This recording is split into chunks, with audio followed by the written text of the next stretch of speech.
if I can paraphrase the president, tariffs, baby, tariffs. They're going to do it with tariffs. And, the globalists and the elitists and the economists, and the Financial Times and New York Times, all these, Larry Summers, all these globalists who have basically, empowered the communist Chinese and almost destroyed the U.S. economy. So you can't have tariffs. We need free trade. Free trade doesn't exist, has never existed. Even David Ricardo, who was the father of comparative advantage theory, said there's a lot of flaws in this. And they are. The main flaw is that the inputs, the factors of production are mobile. So you and I could say, you're Britain, I'm Portugal, you grow wool, I grow grapes. I ought to buy woolens from you and you ought to buy wine from me. Why are we trying to grow grapes in Britain? That's a comparative advantage. But it's also, it presupposes that those advantages are static. In the real world, they're not. So what was Taiwan's comparative advantage in semiconductors in 1978? Zero. They had comparative advantage tuna fishing and rice farming. That was the tourism. That was about it. But they created a huge advantage in semiconductors out of thin air. The government just said, we're going to do it. And they put the resources behind it, created Taiwan semiconductor manufacturing. They had a very liberal policy. Like if you were a bright up-and-comer Taiwan semiconductor and you said, I want to start my own firm, they said, go ahead. They would give you seed capital. They created a network. They brought in talent from California, et cetera. Now they are the leading, most advanced, fastest, best semiconductor producer in the world. My point is, they had the talent, they imported the capital, they had good government policy, and they created their own comparative advantage. So free trade is nonsense. It's what you do with policy, number one. Number two, this idea that tariffs stand in the way of free trade, well, that's a good thing. It's not new. The United States built itself on tariffs. We did not have an income tax until 1913. Well, how the heck did we finance the War of 1812, the Mexican-American War, the Civil War, the Spanish-American War, expansion in the West, creation of industry, invention of the telephone, telegraph, electricity, airplanes, steam engine, coast-to-coast railroads, transcontinental railroads. How did we do all that with no income tax? Tariffs and excise taxes. That's how we did it. So, there's nothing new about it. There's a thread, and I'll talk about it. They'll be writing about this. From George Washington to Alexander Hamilton, John Quincy Adams, Abraham Lincoln was a big proponent of tariffs. William McKinley, all the way through Dwight Eisenhower up until the Trade Enhancement Act of 1962. It was all about tariffs. So Trump is not doing something new or radical. He's going back to what used to be called the American system. Investment is going to come from people jumping the tariff walls and putting their plants and investment and expansion in the United States. So that's number one. And you don't just get the investment, which is a part of GDP. You get high-paying jobs. And that's what America was always about. So Trump's not radical. He's actually going back to our roots and roots that were around for almost 200 years of tariffs and build it in America. Now, on natural resources, that's a great point and very, very powerful. $38 trillion in debt, yeah. But how about $200 trillion of resources that we haven't tapped into? This goes back to the 19th century. We can sell federal land. Now, you're going to sell the Grand Canyon? No, we're not going to sell the Grand Canyon. We're not going to sell Sequoia National Park. But the United States owns like somewhere between a third and a half of all the land west of the Mississippi. You can increase leasing for mining, gold, silver, uranium, lithium, rare earths, all the things we need. And then, obviously you charge rents or royalties for those leases or, get royalty streams. There are a lot of ways to organize it economically. You can sell the land or you can just, generate revenue from it. And Scott Bessent, the Treasury Secretary, has talked about this. He said, yeah, we got liabilities, but we're going to monetize the asset side of the balance sheet. So don't just look at the liabilities, look at the assets. What about the intellectual property that's bottled up in, the National Institutes of Health, the NASA, the military, et cetera, and government contractors where the U.S. owns the intellectual property? Well, subject to national security concerns, how about licensing some of that? So the ability to monetize assets, create growth, create investment, high-paying jobs is all there. All you have to do is abandon the globalist agenda, which only supported communism in China, and get back to America. And by the way, quick footnote, when I explain what I just explained to people, they go, oh, Jim, I hear you, it makes sense, but it's going to hurt Brazil, it's going to hurt China, it's going to hurt France. I said, too bad. That's their problem. It's up to, let Macron make France great again. Let President Xi, make China great again. That's their job. Our job is to make America great again. It's not the end of trade. It's the end of stupid trade, meaning we don't charge any tariffs, but everybody else does. Why does that work for us? So let's have, Trump's talked about reciprocal tariffs. Some of the tariffs they look punitive superficially, like why is he throwing 40% on Vietnam? Everyone's like, yeah, Vietnam's a little poorer, struggling country. Well, maybe, but they're also a transshipment point for China.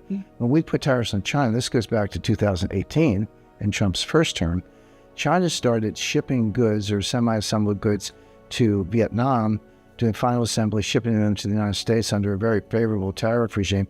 It was a Chinese end run around the tariffs on China. And obviously everyone knows that. Peter Navarro knows that. He's the trade and manufacturing czar in the White House. He's the reason that we have a two-tier tariff system on Vietnam is 20% on their own stuff, but 40% on Chinese trade shipment. So that's smart policy. And by the way, it's not just about getting investment in the United States, although that's a big part of it. You also get revenue. You collect tens or hundreds of billions. But by the way, I'll quote the New York Times, Washington Post crowd, they know nothing about economics, but they're saying, well, this one big beautiful bill is going to increase the deficits. It's not doing what they said it would do, et cetera.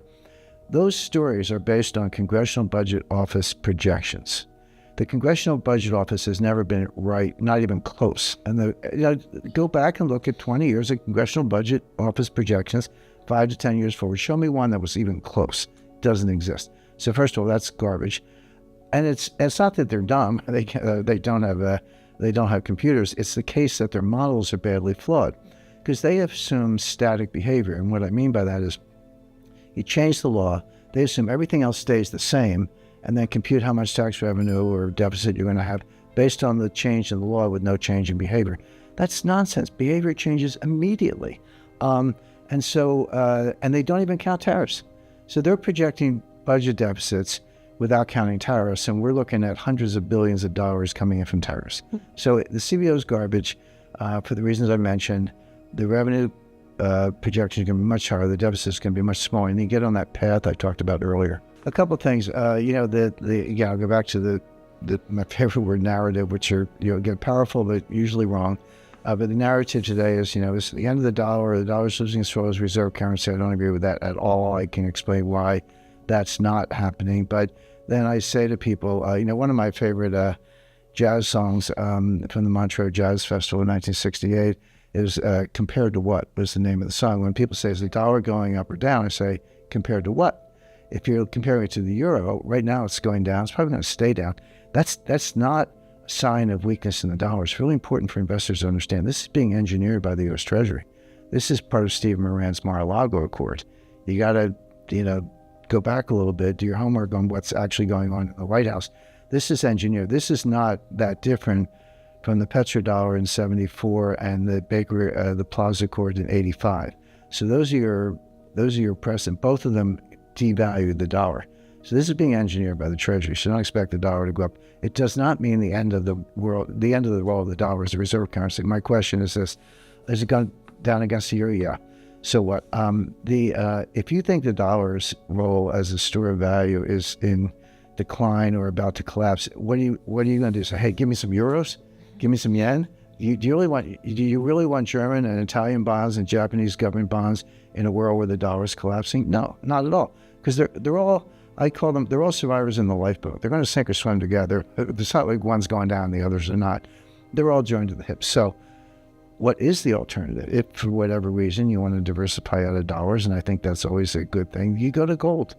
And one quick footnote on that, there's been so much talk about the BRICS currency. The BRICS are going to have a new currency. It's going to be the end of the dollar. Again, more nonsense. The BRICS may have a currency in 10 or 15 years. We'll see. They're doing a lot of other things right, but launching a currency is not one of them. But they don't have to. They already have one. It's gold. Yeah. So the short answer to your question is gold is very much in demand. The central banks are buying it as fast as they can. I like the trade because with central bank buying, it kind of puts a floor under it. No guarantees, but it puts a floor under it. So I call it an asymmetric trade. You don't have much downside because the central banks are buyers, but you own all the upside. So that's a good position to be in. One last thing, we are not It's a very strong gold market. It's going to get stronger. I see gold at $4,000 an ounce before the end of this year, and going up from there. But we are not at the retail frenzy stage, which I lived through in January 1980. I mean, I worked at Citibank at the time. They had a mandatory lunch hour. They did. And as I used to walk up Lexington Avenue, maybe shop at Bloomingdale's back in the day, and I never did it once without seeing gold chain snatching. It would be like some woman would scream, you turn around, there's a guy, grab the chain around. That's how crazy people were about gold. We're not there yet. We hopefully, I'm not favorite chain snatchings, but we may get to that mentality. But here's why. And again, very simple math. So let's say gold goes up $1,000 an ounce. Well, if you own 100 ounces, you just made $100,000. But to go from $3,000 to $4,000 is a 33% gain. To go from $9,000 to $10,000 is only an 11% gain. It's the same $1,000. You made the same $100,000 on your 100 ounces, but it gets easier as you go along. So people, this again, you gotta like have a little, a little behavioral psychology behind this. People are like, oh, I made $1,000, another $1,000, another $1,000.